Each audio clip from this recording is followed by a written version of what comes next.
Hello everyone to another episode of easy equity with Akash. So आज हम लोग एक नए इंडस्ट्री के बारे में बात करने वाले हैं, डेयरी इंडस्ट्री बेसिकली। बट हाँ, उससे पहले मैं एक बार डिस्क्लेमर दे देता हूँ कि मैं यहाँ पे जो भी समझाऊंगा तो मैं काफ़ी सारे एग्जांपल्स दूंगा, दो तीन कंपनीज़ के बारे में डिस्कस करूँगा, नंबर डिस्कस करूँगा। तो आप इसको as a one shot solution की तरह मत लो कि मैं आकाश ने जो बताया है वो मैं ख़रीद लेता हूँ या बेच देता हूँ। वॉच लिस्ट में रखना that is a different thing, but आप समझो चीज़ों को। मैं समझा रहा हूँ कि ये बिज़नेस कैसे वर्क करती है, मेरा पीओवी दे रहा हूँ, पॉइंट ऑफ व्यू दे रहा हूँ कि ये सही है कि गलत लग रहा है मुझे, मैं होता तो कैसे क्या करता।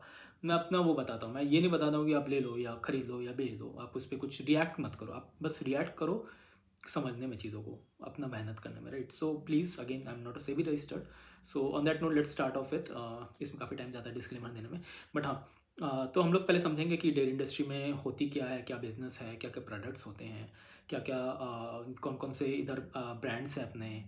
तीन ब्रांड्स को मैं मोस्टली कवर करूँगा। एक हो गया अपना पराग मिल्क, एक हो गया हेडसन एग्रो, एक हो गया अपना एक और कौन सी है, डुडला डायरी, ठीक है। एक अमूल है, अमूल तो लिस्टेड ब्रांड नहीं है तो उसके बारे में तो हम लोग ऐसे भी मतलब नंबर से ज़्यादा अवेलेबल नहीं है, एंड उससे हम लोग को फ़र्क भी नहीं पड़ना चाहिए ना। जो भी लिस्टेड प्लेयर है जिसमें पैसे बनने के चांसेस होते हैं बेसिकली, जो है लिस्टेड उसी में मैं मोस्टली डिस्कस करना चाहूँगा, राइट। तो ये सब चीज़ें है। तो चलिए शुरू करते हैं। तो डेयरी इंडस्ट्री में क्या होता है ना कि यहाँ पे अपना मोस्टली मिल्क रॉ मटेरियल होता है, राइट। तो मिल्क क्या करते हैं लोग कि मिल्क बहुत सारी जो भी होती हैं, तबेले बोलते हैं हिंदी में, तो इंग्लिश में बोलते हैं, मैं इंग्लिश का नाम भूल गया हूँ। सो बेसिकली जहाँ से भी ये लोग क्या करते हैं ना, फार्मर्स वगैरह सबसे मिल्क लेके आते हैं, देन उसको प्रोसेस करते हैं, होमोजेनाइज करते हैं। क्योंकि क्या होगा ना, होमोजेनाइज नहीं करेंगे तो वो कंसिस्टेंसी नहीं रहेगी। आप इधर से मिल्क लेके आओ, कुछ इधर से लेके आओ, थोड़ा अलग रेशियो है, तो होमोजेनाइज होगा, पेस्चराइज होगा, क्लीनिंग होगी, एंड सब कीटाणु को मारे जाएंगे, देन पैकेज होगा, देन ये अपना मिल्क बेचा जाएगा। तो ये एक हो गया। ये तो सबसे बेसिक रॉ मटेरियल होता है मिल्क, बट मिल्क में ना मार्जिन नहीं होती है। अब वही सोचो ना, आप कुछ भी हेरिटेज का लेने जाओ, यहाँ बैंगलोर में तो हेरिटेज मिलता है, दूधला मिलता है, आई थिंक बहुत कम मिलता है, बट हेरिटेज मोस्टली मिलता है। वो कितना का आता है, 30-35 रुपये का एक पैकेट आता है, राइट। तो मार्जिन कितना ही होता होगा। एंड आप वही देखो ना, काफ़ी सालों से मिल्क का प्राइस बढ़ रहा है, बट वैसे नहीं है ना कि 35 का 50 हो जाए, 35 का 36 भी हो जाएगा। तो काफ़ी price sensitive kind of he product होता है। रोने लग जाते हैं लोग कि नहीं मैं नहीं लूँगा। मतलब आप जो लोग मेरे वीडियोस देख रहे हैं वो लोग तो आई एम एक्सपेक्टिंग कि काफ़ी ग्रेटफुल होंगे कि हाँ 35 रुपीज़ का मिल्क तो अफोर्ड कर लेते होंगे। बट आप गांव दुनिया में जाओ, छोटे शहरों में जाओ, तो वहाँ पे लोग 50 पैसे 1 रुपये का भी डिफरेंस में वो लोग का काफ़ी बजट हिल जाता है, right. So that is one thing. ये रॉ मटेरियल हो गया, ये तो अपना काइंड ऑफ वॉल्यूम वाला बिजनेस हो जाता है, ठीक है। इसके बाद आ जाता है आपके वैल्यू एडेड प्रोडक्ट्स। डेयरी में ये आ जाएंगे, आपके पनीर आ जाएंगे, जो उसके बाय प्रोडक्ट्स है बेसिकली। जैसे जितने जितने कॉम्प्लेक्स बाय प्रोडक्ट बनते हैं ना इसके, इन टर्म्स ऑफ बनने में जो टाइम लगते हैं वो उतने ही ज़्यादा वैल्यूबल होते हैं इन टर्म्स ऑफ प्राइस। जैसे आप पनीर ले लो, तो पनीर को आप फाड़ोगे, घर में तो नींबू या वो एसिड वगैरह, क्या नाम है, विनेगर वगैरह डाल के फाड़ते हैं, तो इसकी प्राइसिंग थोड़ी महंगी हो जाती है। चीज़ को और आप ज़्यादा प्रोसेस करोगे, मतलब मिल्क को अलग तरीके से प्रोसेस करोगे, तो चीज़ और महंगा हो जाता है। फिर उसको आप और ज़्यादा मलाई वलाई रख के और टाइम दे के स्पेंड करके कुछ करोगे तो वो घी बन जाती है, तो घी और ज़्यादा एक्सपेंसिव होती है, राइट। सो ये सब इसके सेकेंड हैंड, मतलब व्हाट डू से फॉरवर्ड इंटीग्रेटेड प्रोडक्ट्स हो जाते हैं, मोर वैल्यू एडेड प्रोडक्ट्स हो जाते हैं। पनीर हो गए, चीज़ हो गए, घी हो गए। कुछ कुछ लोग तो घी और पनीर ये सब, घी और चीज़ वगैरह ये सब लेके अलग एक्स्ट्रा प्रोडक्ट्स बनाते हैं। कुछ लोग स्वीट्स बनाते हैं, तो ये सब इनके वो हो गए, लस्सी हो गई, बटर मिल्क हो गई, दही हो गई, तो ये सब वैल्यू एडेड प्रोडक्ट्स होते हैं, राइट। तो यही अपना इंडस्ट्री। तो आइसक्रीम हो गया, आइसक्रीम भी डेयरी से ही बनती है, राइट। मिल्क ही उसका रॉ मटेरियल लगता है, राइट। तो जो भी कंपनीज होती है ना, वो क्या करती है, milk as a main business रखती है। मोस्ट ऑफ द कंपनीज, आप अमूल को भी देखो ना, अमूल मिल्क से फेमस हुआ था, अब उसके काफ़ी सारे प्रोडक्ट्स आने शुरू हो गए हैं, ठीक है। अब एक और मैं एनालॉजी दे रहा हूँ आउटसाइड डेयरी इंडस्ट्री, आप पार्ले को देख लो। तो पार्ले क्या करती है ना, पार्ले वैसे लिस्टेड नहीं है, तो पार्ले का मेन वो फेमस कहाँ से हुआ था, वो फेमस हुआ था अपना जो पार्ले जी का बिस्किट बेचता था, 2 रुपया 3 रुपया, अब तो एक्सपेंसिव हो गया वो। आई थिंक उनका वो लॉस मेकिंग ही बिजनेस है, ठीक है। बट उसके बाद अदर प्रोडक्ट्स हैं उनके, जैसे अभी रिसेंट में उन्होंने एक स्मूथ करके ब्रांड निकाला है, राइट। फिर उसका पार्ले का किसमिस, आई थिंक एक टॉफ़ी आता था। ऐसे बहुत सारे प्रोडक्ट्स है पार्ले के, राइट। वो एप्पी फिज़ आपने पिया होगा, वो भी पार्ले एग्रो का है, राइट। सो ऐसी चीज़ें चलती है। एक बेस आप डायरी में भी आप देख लो, मिल्क ज़्यादा बेचा जाता है, उसके बाद मोस्ट ऑफ द कंपनीज में, बट पराग में ऐसा नहीं है, ठीक है। फिर मिल्क के साथ साथ घी बेची जाएंगी, लस्सी बेची जाएंगी, चीज़ पनीर वगैरह, ये सब वैल्यू एडेड प्रोडक्ट्स वगैरह बेची जाएंगी, ठीक है। तो यही है मोटा मोटी अपना। अब चलिए दो तीन ब्रांड्स को कवर कर लेते हैं। तो पराग, पराग क्या करती है ना, पराग भी यही स्पेस में ऑपरेट करती है, बस इसका 60% revenue around around value, I think 90% of the revenue उनका वैल्यूएडेड प्रोडक्ट से आता है, ठीक है। उसमें भी आपका हो गया बटर हो गया, पनीर हो गई, चीज़ हो गई। अभी ये लोग न्यू एज वैल्यूएडेड प्रोडक्ट्स में भी जा रहे हैं, विच इज़ प्रोटीन। प्रोटीन में घुस रहे हैं, प्रोटीन वेफर्स वगैरह बना रहे हैं, वो भी काफ़ी short part of the portfolio, I think 9% है, लास्ट ईयर कुछ 5-6% था, राइट। तो इधर 70-80% की ग्रोथ दिख रही है। तो वही देखो ना, ये इंडस्ट्री को, पराग को पढ़ के मेरे को समझ आ रहा है कि यहाँ पे जो ग्रोथ आ रही है अपनी पराग में 70-80% की ग्रोथ ये प्रोटीन में आ रही है। अब ये काफ़ी एविडेंट भी, आप देखो ना, कोविड के बाद से जो ये बूम आना शुरू हुआ कि हेल्दी प्रोडक्ट खाना है, India protein deficient kind of country है, फिर पुश आ रही है, जिम कल्चर शुरू हो रही है, इतने सारे ब्रांड्स फ्लड हो गए हैं मार्केट में, मसल ब्लेज ले लो, ऑन ले लो, माई वे प्रोटीन ले लो, मतलब बहुत सारी कंपनीज आ गई है, राइट। तो ये भी अपना यहाँ पे प्रेजेंस बनाना चाह रही है। इनका ब्रांड है एक, दो का पराग में, दो काफ़ी वैसे पराग के मेन ब्रांड्स आ जाते हैं, गोचीज़ आ जाते हैं, उसका गोचीज़ अपने बैंगलोर मिलता है काफ़ी, कोई कॉमर्स में भी देखोगे तो मिल जाएगा। सेकंड नंबर पे इनका चीज़ का प्रेजेंस है इंडिया में, इन्होंने बोला। फर्स्ट नंबर में तो अमूल चीज़ ही आता है, मतलब इन्होंने ऐसा बताया नहीं, बट काफ़ी एविडेंट है, फर्स्ट में तो अमूल चीज़ आएगा। सेकंड में घी में इनका शायद I think first kind of market share है। घी में इनका गोवर्धन घी आता है, पनीर में भी गोवर्धन पनीर आता है, राइट। तो वैल्यू एडेड प्रोडक्ट्स में ही मोस्टली डील करते हैं। ये मिल्क काफ़ी इनका small part of the portfolio हो जाता है। सो ये मुझे काफ़ी अच्छा चीज़ लगा। तो वैल्यू एडेड प्रोडक्ट में आप डील करते हो ना, तो एक अच्छी चीज़ क्या हो जाती है, मैं बताता हूँ। फॉर एग्जाम्पल लेट्स से जो मिल्क वाली जो बिज़नेस होगी ना, वो उसको मैं एज अ ट्रेडिंग बिजनेस मानूंगा। क्यों बताता हूँ ट्रेडिंग क्या होती है कि आपने कुछ लेट्स से आप होलसेलर या डिस्ट्रीब्यूटर को आप देखते होंगे ना, तो वो लोग क्या करते हैं, वो लोग लेट्स से आप 10 रुपये का चिप्स लिए या 10 रुपये का दूध लिए एंड सामने बेच दिए 1 रुपया में, मतलब 11 रुपये में, 1 रुपये के प्रॉफिट में, या 10 रुपये 50 पैसा, या 10 रुपये 20 पैसा वॉल्यूम में लेंगे, वॉल्यूम में बेचेंगे। तो आप खुद सोचो ना, आप वॉल्यूम में कुछ चीज़ें लोगे तो आपको थोड़ा सा या ज़्यादा प्रॉफिट से फ़र्क नहीं पड़ेगा, क्योंकि आपने पैसे कमा लिया, आपने 15-20 हज़ार पीस एक बार में बेच के अपने प्रॉफिट निकाल लिया, ठीक है। आप वॉल्यूम में खेल रहे हो, ठीक है। तो ट्रेडिंग हो जाता है कि आपने लिया और ट्रेड किया, बेच दिया, ठीक है। सो मिल्क को मैं पर्सनली ट्रेडिंग बिजनेस की तरह लूँगा कि आप लेते हो और उसमें मार्जिन ज़्यादा नहीं होती है एंड आप पुश कर देते हो सामने, ठीक है। उससे आप अपना एक प्रेजेंस बनाते हो, ब्रांड इमेज बनाते हो, ठीक है। ट्रेडिंग अगेन क्यों हो जाती है, क्योंकि वॉल्यूम का गेम है, ठीक है। तो ये, और इसमें आप कंट्रोल नहीं कर सकते, आप दूध 50-100 में नहीं बेच सकते, 35 है तो 36 में लोग रो देंगे, राइट। तो ये एक चीज़ हो जाती है। बट जो वैल्यू एडेड प्रोडक्ट होती है ना, वो क्या होता है ना, जो मेन दूध वाली चीज़ है, उस पर आप मेहनत करते हो, प्रोसेसिंग करते हो, उसमें अपना वैल्यू ऐड करते हो, उसके बाद आप उसको प्रीमियम में बेचते हो। जैसे फॉर एग्जांपल एक किलो दूध, हाफ लीटर का मैं 35 बोल रहा हूँ लेट से, तो 1 किलो लेट से 70 होगा, एग्जांपल ले रहा हूँ, सब ब्रांड्स अलग अलग डिफर करेंगे। तो 70 वाली जो दूध है ना, वो 1 लीटर की आती है, बट आप उसको दही बना दोगे ना, तो आई थिंक डेंसिटी में भी चलो 1 kg का ही दही बन जाएगा वो, ठीक है। तो दही 70 में नहीं बिकेगा, दही बिकेगा ज़्यादा में, 100, 150, 200 बेस्ड ऑन कंसिस्टेंसी वगैरह। तो अलग अलग आप बेच सकते हो। जैसे आप देखते होंगे एपिगेमी का ग्रीक योगर्ट आता है, वो 50-60 रुपये का एक बिकता है, 40-50-60 रुपये का बेचते हैं, इतना छोटा सा पीस, कुछ आई थिंक 50-60 ग्राम का ही होता होगा। तो वही देखो ना, कितना आपने वैल्यू ऐड किया, फ्लेवर भी डाला उसने। तो वही मैं बोल रहा हूँ कि वैल्यू एडेड प्रोडक्ट में ना प्रीमियम कमांड कर सकते हो। तो ये एक चीज़ हो जाती है। तो अब पराग का मुझे एक चीज़ अच्छा ये लगा ना कि इनकी मैक्सिमम पोर्टफोलियो वैल्यू एडेड वाली है, कि ये पनीर बेचते हैं, चीज़ बेचते हैं, अब तो प्रोटीन में भी चले गए। इनके कॉनकॉल में भी इन्होंने ये बताया था कि इनका आप नंबर्स भी देखोगे तो नंबर्स इन्होंने आई थिंक कुछ 1008 करोड़, आई थिंक ये हाईएस्ट एवर क्वार्टर का हुआ था, मैं बता देता हूँ। 1008 करोड़ इन्होंने किया था, और ईयर ओवर 1008 करोड़ किया था, ईयर ओवर ईयर का 15% का ग्रोथ था, ठीक है। एंड इसमें भी इनका कुछ पैट मार्जिन करीब करीब काट कुट के आ गया था, मतलब आ गया था 46 करोड़ का, 30 CR पहले था, अभी 40 CR है। तो वही ना, 20 बाय आप मतलब एक्स्ट्रा 20 CR है, 15 CR, 15 मतलब 50% का ग्रोथ आया अपना ओवरऑल प्रॉफिट में। तो ये एक चीज़ अच्छी लगी मुझे।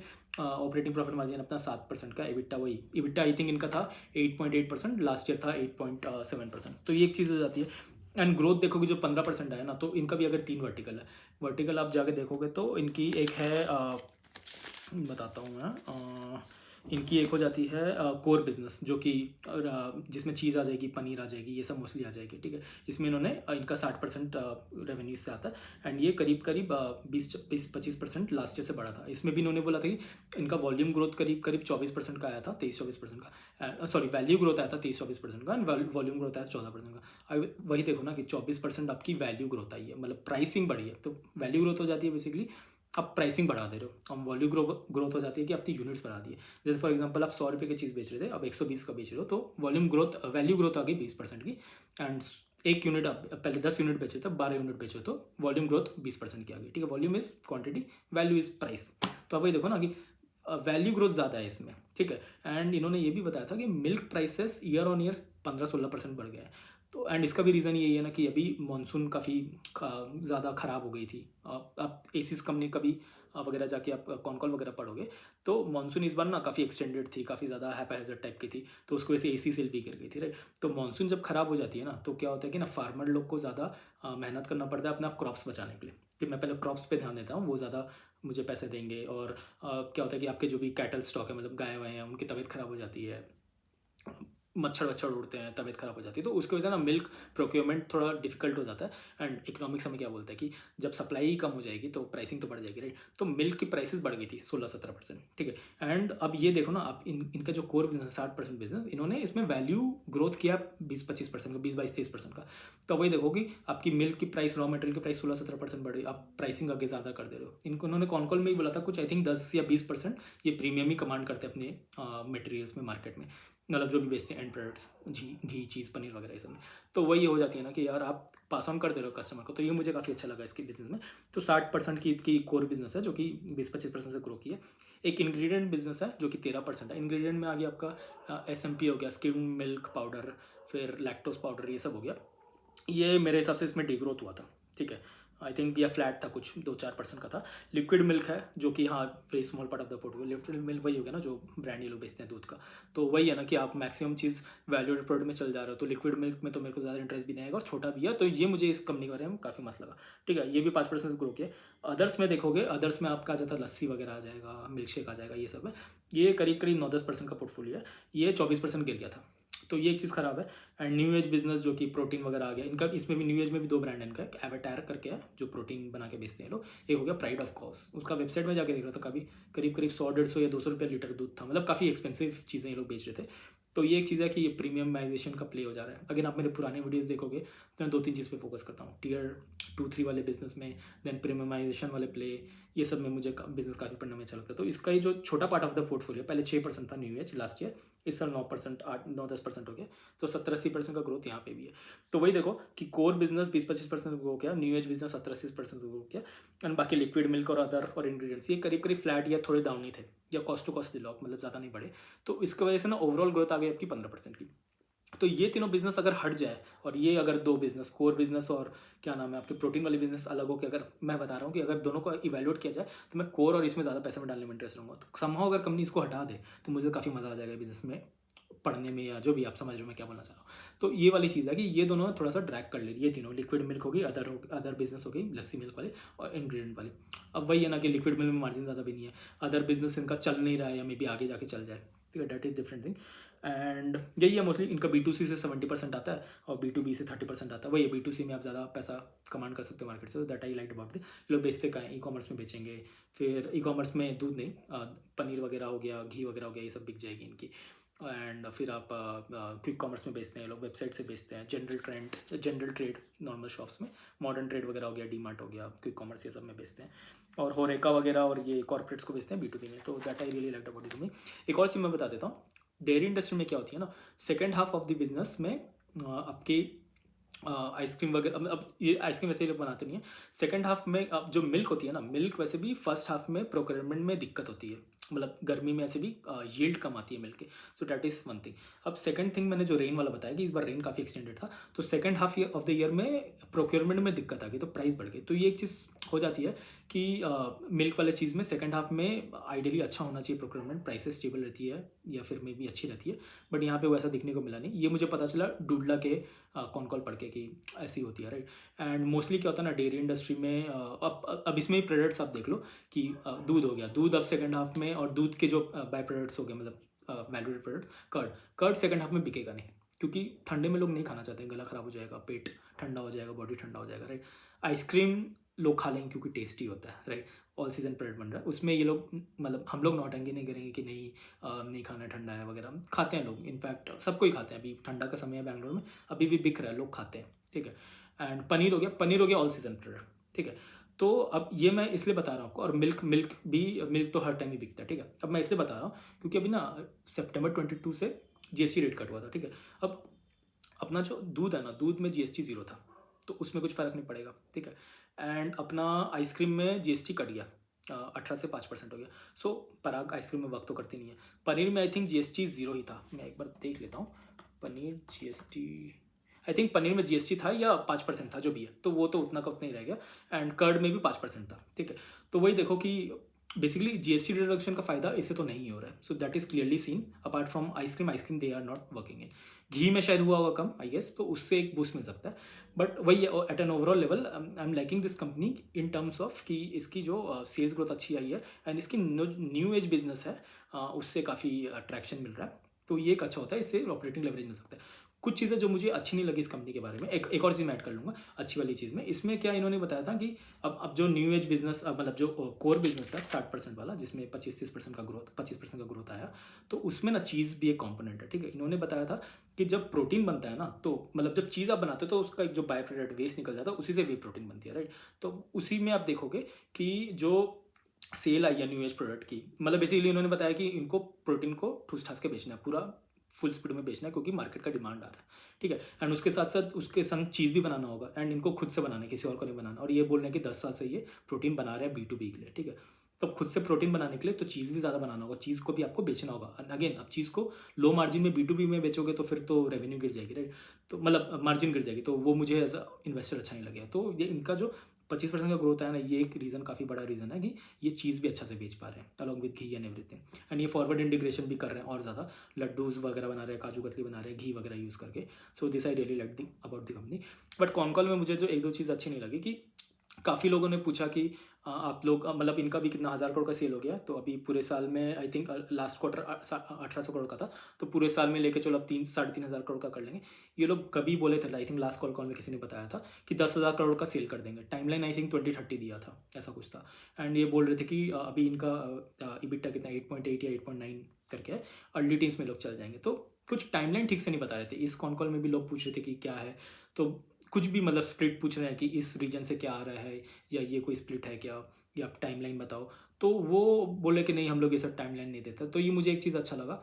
एंड वो लोग, मेरे को ऐसा फील हुआ थोड़ा सा कि ये लोग अपने आप में मतलब 3-4 लोग डिस्कस कर रहे थे। CFO हो गया, I think chief executive officer हो गया, तो 2-3 लोग ना थोड़ा सा डेटा सेंट्रिक नहीं हो रहे थे। तो अब coming from the data background, मतलब मेरा तो डेटा बैकग्राउंड है काफ़ी, मैं डेटा एनालिस्ट वगैरह, डेटा साइंटिस्ट में मेरा काफ़ी एक्सपीरियंस है, तो मुझे ये सब चीज़ ख़राब लग जाती है कि आप बिजनेस पर्सन हो, आप नंबर्स पे बात नहीं कर पा रहे हो, आप अच्छा से फ्यूचर फोरकास्ट नहीं दे पा रहे हो। That I didn't really like about this company. Overall अब इन्होंने बताया कि 2030 तक, आई थिंक लास्ट कॉल में बताया, इस बात नहीं बताया, 10,000 करोड़ का कर लेंगे। तो आप उस हिसाब से देख सकते हो कि क्या ग्रोथ है क्या नहीं है। बट हाँ, ओवरऑल डायरी इंडस्ट्री में देखो ना, तो उतनी ग्रोथ मुझे दिख नहीं रही है। इस कंपनी ने भी 15% किया है। दूधला का आप जाके देखोगे ना, तो दूधला का तो 2% का ही सेल्स ग्रोथ आया था। 2% का ही आया था। उससे पहले लास्ट 2-3 क्वार्टर में 25, एक किसी क्वार्टर में 15%, 10%, 20% आया था। इस क्वार्टर 0 आ गया, मतलब फ्लैट ही आ गया। 2% तो मेरे हिसाब से 0 ही होता है, मतलब फालतू नंबर से, ठीक है। दूधला का क्या करते हैं ना, दूधला का आई थिंक 60% पोर्टफोलियो दूध का ही है। मैं बता देता हूँ, दूधला का देख लेते हैं। दूधला का आई थिंक मेरे हिसाब से 60% का पोर्टफोलियो दूध का ही है। और उसका एक अफ्रीका का भी बिजनेस है, ये लोग अफ्रीका में भी, केनिया में भी दूध बेचते हैं, वो I think 10% of the business है। एंड इनका एक बाकी एक इन्होंने अभी एक नई कंपनी को एक्वायर किया है, ओसल करके का शायद है, वो महाराष्ट्र वगैरह में स्केल करना चाह रहे हैं, बिहार वगैरह स्केल करना चाह रहे हैं, वो एक है। एंड अब वही सोचो ना, आपने न्यू एक्विजिशन कर लिया, उसके बाद भी आप 2% लेके आया, तो मुझे तो ये अच्छा नहीं लगा। एंड इसमें इन्होंने एक और चीज़ है कि इनका एक ऑग्रा फीड करके बिजनेस है, ये बैकवर्ड इंटीग्रेशन हो गया, मतलब पीछे से इन्होंने इंटीग्रेट किया, ये कैटल फीड वगैरह में करती है। तो वही देखो ना कि दूध जो निकालते हैं गाय से, उसको खिलाने के लिए कैटल फीड देना होगा, तो ये 4-5% ऑफ द बिजनेस है। तो ये ऑग्रा फीड में करीब करीब इनका 28% ईयर ओवर ईयर बढ़ा है। इस बार इनका ये जो अफ्रीका वाले बिजनेस में 21% बढ़ा है। तो 28 और 21 का चलो एवरेज ले लेते 25%। 15% ऑफ दी पोर्टफोलियो दोनों मिला के ये 25% ग्रो किया। बट ओवरऑल लेवल पे एक्विजिशन के बाद भी 2% का ग्रोथ लेके आए, तो मुझे तो नंबर्स बहुत ही फालतू लगा। अपने छोटे छोटे जो भी बिजनेस है, आप उसमें अच्छा ग्रोथ ले आए हो, आप एक्विजिशन भी कर रहे हो, बट ओवरऑल लेवल पे आप फ्लैट हो, तो ये मुझे खराब लगा। इसका एक रीज़न ये है, तो इनका ना जो भी नंबर्स है, अब ये भी क्या करते हैं ना, 60% करीब करीब इनका इसमें जाता है, दूध वगैरह में है, ठीक है। अब अगेन दूध में जीएसटी की रिडक्शन नहीं हुई है, जो मैंने आपको मैंने पहले बताया, तो फ़ायदा कैसे होगी, डिमांड, मतलब आगे सामने वाले को बेच नहीं पा रहे हो विद सस्ते प्राइसेस, तो ये एक चीज़ हो जाती है। ऊपर से इनका क्या है कि इनका ना करीब करीब 70% सेल मिल्क सेल है, मैंने 60 गलती बोल दिया, 70% सेल है दूध से आती है, बाकी 20% आती है दही से। ठीक है। दही में अगेन जीएसटी मैंने जो बताया था आपको 5% से 5% ही है। अगेन आप इसको कैपिटलाइज नहीं कर पा रहे हो, मतलब आप जो बिजनेस में काम करते हो उसमें आपको फायदा ही नहीं हो रहा। मतलब आप वही बोलो ना कि पराग में इसलिए स्टार्टिंग में कवर किया क्योंकि पराग की 90% ऑफ द पोर्टफोलियो आपकी वैल्यूएडेड प्रोडक्ट्स है। आपने मैंने बताया लस्सी हो गई, दही हो गई, घी हो गई, चीज़ हो गई, प्रोटीन हो गई, कुछ 10% ऑफ द पोर्टफोलियो मिल्क थी, ठीक है। इधर 70% ऑफ द मिल्क है, जिसमें पहला बात तो प्रोक्योरमेंट वाला दिक्कत हो गया, ठीक है। प्राइसेस बढ़ गई 16-17%। उसने भी बताया था, इसने भी कुछ 10-12% बताया, बट नंबर्स जब देख रहा हूँ ना 37 रुपीज़ समथिंग करके मिल्क करके आ रही थी पर लीटर की, वट एवर। तो 70% इसमें है, तो आपको इधर से धक्का मिल गया। दूसरा बात है दही। अब दही देखो ना, दही मैंने क्या बताया, सेकंड हाफ में बिकेगा ही नहीं क्योंकि ठंडी आ जाएगी, ठीक है। ये लोग आइसक्रीम में काम करते हैं नहीं, तो यहाँ पे इनका मरा गया, ठीक है। एंड उसके साथ साथ ये लोग क्या करते हैं, कुछ बाकी 7% इनका है other parts of the sale, मतलब आई थिंक लिक्विड, वही ड्राई पाउडर हो गया, लैक्टोज पाउडर हो गया, मिल्क पाउडर हो गया, ये सब हो गया, जो कि लास्ट ईयर 5% था। एंड 3% है इनका बल्क सेल। बल्क सेल में भी ये लोग क्या करते हैं, बटर वगैरह और आई थिंक ये लिक्विड पाउडर वगैरह कुछ कुछ बेचते हैं, ठीक है। बल्क में है, अदर वैप में शायद कुछ और होगा। तो ये जो बल्क पार्ट है ना, जो 3% है, जो कि लास्ट ईयर 70% था। तो यहाँ पे ही जो ग्रोथ हट गई ना, वो इसी से ही है। तो लास्ट ईयर क्या हुआ था ना, इन्होंने ज़्यादा प्रोक्योरमेंट कर लिया था दूध को। अब ज़्यादा जब प्रोक्योर कर लिया ना, तो इन्होंने क्या किया कि कुछ को पाउडर में कन्वर्ट कर दिया, कुछ को बटर में कन्वर्ट कर दिया, एंड बेच दिया B2B में, हाई वॉल्यूम सेल में, कुछ बल्क सेल करके बेच दिया, जो कि लास्ट ईयर था 17% ऑफ द पोर्टफोलियो। अब वही सोचो ना, बल्क में जब होलसेल में आप चीज़ें बेचते हो ना, तो आप मार्जिन कमांड नहीं कर पाते हो क्योंकि आप B2B बेच रहे हो, ठीक है। ये एक चीज़ हो जाती है। अब वो श्रिंक हो गया 3%। लास्ट ईयर आप इतने बल्क में थोड़ा सा कमा रहे थे, इस साल तो बल्क को भी आपने कम कर दिया। मतलब इस साल आपको प्रोक्योरमेंट की इशू आ गई, आपने प्रोक्योर ही नहीं कर पाया तो बल्क बेचोगे कहाँ से। तो ये मुझे एक चीज़ ख़राब लगी कि आप अगेन आपकी पोर्टफोलियो ऐसे वैल्यूएडेड है नहीं, पहली बात तो। दूसरी बात आपकी जो प्रोडक्ट्स है उसमें भी GST डिडक्शन आपको मिला नहीं, मतलब आपके लिए टेलविंड नहीं आया बेसिकली, ठीक है। पराग के केस में तो थोड़ा टेलविंड आ गया, आपके केस में आया नहीं, तो ये मुझे एक चीज़ ख़राब लगी। एंड ऊपर से आपने जो बल्क वाली चीज़ें लास्ट ईयर की थी, बेसिकली आप लास्ट ईयर बल्क क्यों किए, क्योंकि आपने ठीक से फोरकास्ट नहीं किया था, ठीक है। आप ये एक चीज़ समझ, फोरकास्ट नहीं किया तभी तो आपने ज़्यादा माल ले लिया। इन्होंने कॉन कॉल में ऐसे ही बताया था कि हम लोग की प्रोक्योरमेंट बहुत ज़्यादा हो गई थी लास्ट ईयर, उसको हम लोग ने बटर और इसमें कन्वर्ट किया, बल्क सेल कर दी। तो वही देखो ना, आप बेसिकली बिजनेस के डिमांड के हिसाब से आपने नहीं किया, आपकी गलती हो गई, चीज़ें आपने अच्छे से कलेक्ट नहीं कर पाया, प्रोक्योर नहीं कर पाया, मिसमैनेज कर लिया आप लोगों ने चीज़ों को, उसको फिर आपने सेल किया। और इस बार क्या हुआ कि प्रोक्योरमेंट हुई नहीं तो बल्क सेल हुई नहीं, तो और अगेन वैल्यूएड प्रोडक्ट नहीं है तो ये लोग पास ऑन भी नहीं कर पा रहे price. So this I didn't like about this company. Numbers पे चले आते हैं, नंबर पे भी इन्होंने किया कुछ कुछ 1018 करोड़ का, पराग ने 1008 का किया था, इस बार 1019 का किया। इन्होंने प्रॉफिट किया 66 करोड़ का, उन्होंने किया था 49 करोड़ का। तो उस सेंस में तो आपको अच्छा लग जाएगा, ठीक है। बट वही है कि गाइडेंस भी ये लोग ठीक से दे नहीं रहे हैं, गाइडेंस भी इन्होंने ऐसा कुछ खास नहीं बताया। वही हवा में खेल रहे हैं कि हाँ प्रोक्योरमेंट जाके बाद में फिक्स हो जाएंगी। इन्होंने ही बताया था कॉल में, अपने कॉल में, कि प्रोक्योरमेंट मतलब बारिश के टाइम पे ख़राब हो जाती है, प्राइसेस एक्सपेक्ट करे थे कि अक्टूबर से सही हो जाएगी। So this I didn't like about this company. But हाँ, बिजनेस में आप एक चीज़ समझ लो, जितना आप वैल्यूएडेड चीज़ें बेचोगे ना, उतना प्राइस कमांड कर सकते हैं। वही सोचो ना, पनीर बिकता है लेट से 300 रुपये के जी, एग्जाम्पल ले रहा हूँ, उसके पीछे आपका दूध जाता है लेट से 100 रुपये का, ठीक है। तो यहाँ पे 200 रुपये का आपके पास गैप है खेलने के लिए। अब 200 रुपये में आप प्रोसेसिंग लगा लो, अपने ब्रांड वैल्यू लगा दो, एडवर्टीजमेंट लगा लो, जो भी है, तब 200 का 210 कर लोगे तो शायद फिर भी बिक जाए। लेकिन जब 30 रुपये के दूध है या 35 रुपये के दूध है, उसको 40 में बेचने जाओगे ना तो बिकेगा नहीं वो, क्योंकि लोग देखेंगे ना वो वैल्यूएड प्रोडक्ट नहीं है, वो बेसिक रॉ मटेरियल है। तो यही सब चीज़ें हो जाती है ना कि आप कुछ भी वैल्यूएडेड कंपनी में ले जाओ, जैसे आप मेटल्स कंपनी में ले जाओ, टाटा स्टील वगैरह ये सब में ले जाओ। अगेन वैल्यू मैं कुछ भी यहाँ पे वो नहीं बता रहा हूँ, कुछ रिकमेंडेशन नहीं दे रहा हूँ। तो ये सब जो बेस चीज़ें बेचते हैं ना, रॉ मटेरियल बेचते हैं, तो ये सब में ना क्या होता है, मेरे हिसाब से ट्रेडिंग वाली चीज़ हो जाती है। मतलब कमोडिटी की प्राइसेस चेंज हो गई तो आप नहीं खरीदोगे, मतलब गिर जाएगी, डाउन ट्रेंड हो जाएगी, ये सब हो जाएगी। अगेन मिल्क तो कमोडिटी ही हो गया ना, आप ब्रांड देख लोगे यहाँ पे। बट वही है कि 35 रुपये और 30 रुपये में अगर डिफरेंस आ जाएगा तो मासेस 30 रुपये वाली चीज़ लेने चल जाएगी, तो कमोडिटी वाली गेम हो जाती है। तो यहाँ पे एक चीज़ मुझे ये अच्छी नहीं लगी। बट अगेन नंबर्स तो इसके लास्ट 2-3 क्वार्टर से डाउन ट्रेंड ही, आप देखो ना, सितंबर 24 में ईयर ओवर ईयर ग्रोथ था इनका 30%, फिर नेक्स्ट क्वार्टर 20% हो गया, फिर 15%, फिर 10%, अभी इस quarter year on year growth 2%। तो ओवरऑल डिक्लाइनिंग ट्रेंड में ही है। एक्विजिशन इन्होंने कर लिया, डिप्रिसिएशन ये लोग लेते जाएंगे। और आई थिंक इन्होंने महाराष्ट्र में भी कुछ एक केपेक्स किया, आई थिंक कुछ तो 70-80 करोड़, हाँ 77 करोड़ का केपेक्स किया था। तो इधर भी ये लोग बोल रहे हैं कि हम लोग वॉल्यूम गेम खेलेंगे, पहले दूध पे लेके आएंगे। अब वॉल्यूम गेम में क्या होगा कि आपकी रेवेन्यू तो बढ़ जाएगी, मार्जिन नहीं आएगी, दूध में क्या ही मार्जिन है। एंड इन्होंने जो एक्विजिशन किया उसका भी 1-2% का कुछ मार्जिन आ रहा था। तो ओवरऑल आप वही देखो ना, चीज़ें अभी तो थोड़ी इनके लिए टफ ही है। तो ये मुझे एक चीज़ इतनी मज़ा नहीं आई। हेरिटेज फूड्स ले लेते हैं ऊपर से। हेरिटेज फूड्स में इनका क्या है ना इनका भी वही है, दूध है, पनीर है, चीज़ है, घी है, इनको मैं शॉर्ट में कवर कर लूँगा। एंड इन्होंने भी कुछ 1100-1200 करोड़ का सेल किया, 1113 टू बी वेरी एग्जैक्ट, 10% का ग्रोथ है। एंड वही लास्ट 4 क्वार्टर से 9-10% का ग्रोथ है। तो यहाँ पे पराग मिल विन कर जा रहा है। अगेन इसकी जो 2 कैटेगरीज थी जो मैंने बताया, अदर हो गई और ये सब, वो सब डाउन ट्रेंड में थी। बट जो इनकी प्रोटीन वाली कैटेगरी है, चीज़ वाली कैटेगरी है, ये काफ़ी, और इनका 90% वैल्यूएडेड है, तो मुझे अच्छा लगा। दूध ये लोग बेचते ही नहीं है, हेरिटेज तो दूध बेचती है। नंबर्स ऊपर ऊपर से कवर कर लेते हैं। लास्ट 3-4 क्वार्टर से 10% की ग्रोथ करी है, तो यहाँ पे एक चीज़ हो जाती है, 50% का ग्रोथ की है, ठीक है। हेरिटेज का आप देख लोगे 4300 का मार्केट कैप है, अपना पराग का मार्केट कैप है करीब करीब 3800, ऑलमोस्ट सिमिलर लाइंस में। बट वही है कि हेरिटेज अपना थोड़ा ब्रांड प्रीमियम कमांड कर रहा है, तो मे बी उसकी वजह से वैसा है। बट मेरे को तो पराग ज़्यादा मज़ा आ रहा है इसमें। और हाँ, हेरिटेज की कॉन कॉल में उन्होंने बताया था कि वो अभी आइसक्रीम वगैरह में इन्वेस्ट कर रहा है, तो ये एक चीज़ अच्छा, उनका आई थिंक उनका 5% ऑफ द पोर्टफोलियो है। तो यही है, यहीं तक रखते हैं। एक और नंबर आप बोलोगे तो कवर कर लेते हैं, हैट्सन एग्रो का। हैट्सन एग्रो ऐसे ना कॉन कॉल वगैरह करता नहीं, उनका कोई एक एनडीटीवी में उनके प्रमोटर ने डिस्कशन किया था, तो उसके ऊपर एक ट्रांसक्रिप्ट दे दिया गया 4-5 पेज का। बट उसमें भी वैसे ही वो लोग बता रहे हैं कि हम लोग वैल्यूएडेड प्रोडक्ट पे बना रहे हैं वगैरह। मतलब ठीक है, मतलब उतना मज़ा नहीं आया मुझे पढ़ के, तो मैं उसको ऐसे ही छोड़ दे रहा हूँ, आप लोग देख लेना। 17% का ग्रोथ किया इन्होंने इस बार। इनका भी ब्रांड्स है, हैट्सन का ब्रांड देखोगे तो ईबैको करके एक आइसक्रीम है, फिर अरुण आइसक्रीम इनकी है, फिर एक आरोग्य करके इनकी दूध ब्रांड है, ऐसे 4-5, एक आई थिंक एक चॉकलेट कंपनी भी है। तो अगेन ये लोग प्रीमियमाइजेशन का भी प्ले कर रहे हैं, एंड ओवरऑल चीज़ें अच्छी हैं। 17% का ग्रोथ लेके आया, तो पराग के पार पे ये मुझे लग रहा है। बट वही है ना, कॉन कॉल वगैरह नहीं कर रहे तो नंबर्स में तो दिक्कत हो जाता है। इन्होंने किया करीब करीब डबल सेल, मतलब उसका डबल किया, 2400 करोड़ का सेल किया, एंड इनका प्रॉफिट है 110 करोड़ का, एंड इसकी जो मार्केट कैप है 22-23 हज़ार करोड़ है। तो वही देखो ना, पराग वैल्यू थोड़ा सा वैसे हो जाता है, पी इनका 70 है।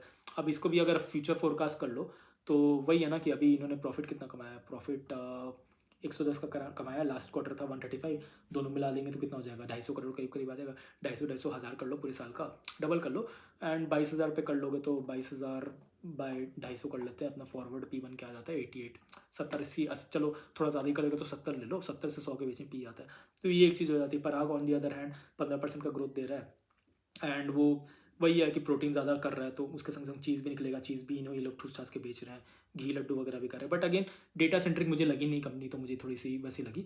एंड एक और चीज़ है पराग में कि कुछ टाइम पहले ना राइट ऑफ हुआ था कुछ 2020 में, कुछ कॉर्पोरेट गवर्नेंस इश्यूज थी। तो आप देखोगे ना कि पराग का क्या है, 2020 में कुछ 2,500 करोड़ का सेल था, जो गिर गिर के 2,000 करोड़ पे आ गया था 2022 पे। अब जाके ये कुछ 3-3.5 हज़ार करोड़ का पूरे साल का सेल्स कर रही है, पर क्वार्टर 1,000 कर रही है। तो वही चीज़ है, मार्केट को भी थोड़ा ट्रस्ट करने में वापस से टाइम लग जाता है। बट हाँ ठीक है, ओवरऑल तो मुझे ठीक ही लग रही है company. But again at an overall and अगर देखा जाए तो टॉप प्लेयर भी कुछ 15-17% कर रही है, पराग भी 17 कर रही है, अंडर 20% ही मैं लेके चलता हूँ, ठीक है। आगे जाके मे बी थिंग्स बेटर हो जाए, मे बी 20-30% से ग्रो करे। बट क्या मैं उसका वेट करने से पहले मैं इसमें इन्वेस्ट कर दूंगा? Probably not. Why? Because I have better deals available, right. मतलब वही है ना कि मैं इतने सारी कंपनी कवर किया हूँ, 30-40%, 50% वाली कंपनी, तो मुझे ज़्यादा इंटरेस्टिंग लग रही है। बट यहाँ पे क्या है कि 15% से पूरे इंडस्ट्री को करिए, मतलब industry by I mean 3-4 company जो भी मैंने कवर किया। तो वही एक चीज़ हो जाती है, आपको देखना पड़ेगा, खुद से अपना होमवर्क करना पड़ेगा। बट क्या मैं ये लो नंबर्स देकर इसको ट्रैक करना छोड़ दूंगा? नो। क्यों? कल को हो सकता है ना कुछ नया ग्रो ड्राइवर मिल जाए, कल को पता चले कि गवर्नमेंट कुछ इंसेंटिव दे रही है आइसक्रीम प्लांट बैठाने के लिए, या मैं एक बना के बोल रहा हूँ, जस्ट मेकिंग इट अप, कल को कुछ ऐसा नहीं नया ये लोग प्रोडक्ट बना रहे जिसकी ग्रोथ बहुत ज़्यादा आ जाए, तो ये सब चीज़ें ट्रैक करने से ही समझ आती है। अब मैंने मेहनत करके 4 कंपनी को एक बार में पढ़ लिया सब कुछ, टाइम लगा के 2 दिन टाइम लगा के मैंने अच्छे से पढ़ा। अब नेक्स्ट टाइम ना मेरे लिए ईजी हो जाएंगी चीज़ें। तो मैं वही बोलता हूँ कि आप भी जाके पढ़ो, कंपनियों को ट्रैक करो कि क्या चल रही है उसमें, क्या नहीं चल रही है, क्या ग्रोथ ड्राइवर है, जीएसटी से कुछ इफेक्ट हो रहा है कि नहीं। तो ये सब पढ़ने के बाद ही कनेक्ट करने से डॉट समझ आएगा। तो चलिए, काफ़ी ज़्यादा ही हो गया, 30 मिनट का वीडियो हो गया, आई थिंक लॉन्गेस्ट वीडियो मेरा अभी तक का। तो फोकस करो आप इस पर, पढ़ो, नहीं समझ आ रहा तो प्लीज़ कमेंट करो। बाकी आई will see in the next one. And हाँ, प्लीज़ आप कमेंट करो, आप लोग कमेंट वगैरह करते नहीं हो तो मुझे भी समझ नहीं आता कि मैं ठीक से समझा रहा हूँ कि नहीं, कुछ मिस हो रहा है कि नहीं। आई थिंक किसी फ्रेंड ने मुझे बताया था कि मैं बहुत फास्ट बोलता हूँ, मैं इसको ट्राई कर रहा हूँ स्लो करने का। बट हाँ, आप प्लीज़ ट्राई करिए, कुछ नहीं समझ आता तो बताइए, and I try to clarify that. But हाँ, अभी तो यहीं तक क्लियर करते हैं। या I will see in the next video.